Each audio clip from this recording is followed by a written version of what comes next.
How's it going, folks? I'm Graham Boyd, Xbox Live's AC Bongos, and I'm here with DICE's Daniel Berlin to ask the questions about Battlefield 1 that you, the community, need answered. So let's get straight into it, Daniel. First of all, Battlefield 1, we know it's set in World War I, but what else differentiates it from the other Battlefield games that we know and love?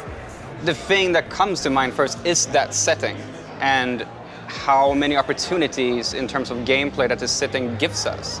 For example, you will have horses running side by side with tanks, for example. And it's kind of the coolness of having the old world, you know, with sabers and horses and that type of stuff, and combining that with this new industrial era that just kind of swept over this war. And because of this, we can just look at all these things and this like almost like a smorgasbord of stuff. And you're just like, okay, we want that in the game, want that in the game. And the mixing of that stuff really creates a really different gameplay flavor, I think.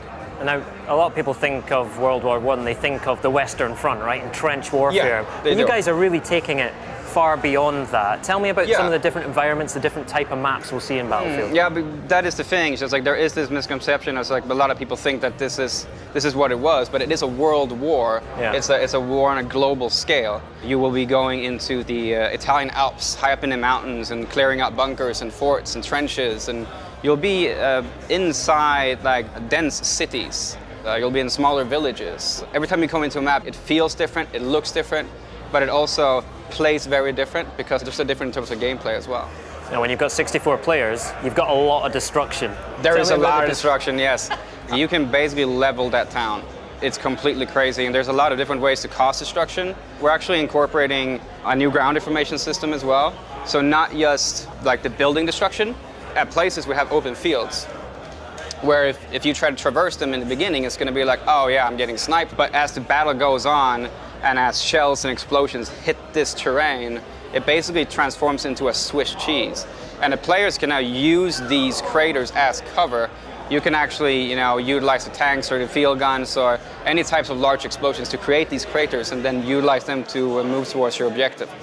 Yeah, and the first conflict where air warfare played a massive part as well. Yeah. How did you have to change the air combat, given that you're now working with biplanes and triplanes with fabric wings rather than jet fighters? Actually, I have never had more fun playing air battles in a Battlefield game because you'll be able to engage in these really cool dogfights with other players as well. But the connection between the air and the ground is a little bit tighter. So you'll be able to get into, for example, a two-seater that has two seats basically. So you can have yourself at the front driving, shooting, and also bombing. You can have a friend sitting at the back, you know, if there's another pilot chasing you, so he can shoot at him. So there's like there's really cool dynamic moments when you play together with your team in the air as well. And we've seen some massive vehicles as well, airships and armored trains. Yes. How do they play in Battlefield 1?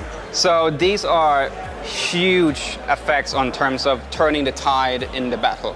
The way we utilize them is that if a team, for example, is being a little bit steamrolled, they will get these massive behemoths to be able to, you know, get back into the game and turn the tide.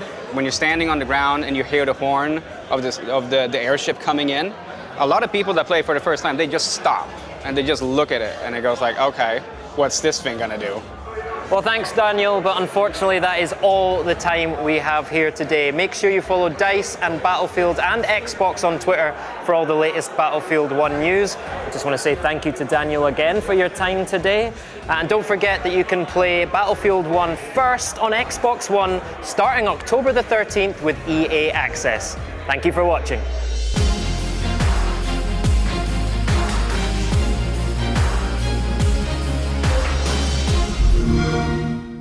Play it first on Xbox One with EA Access.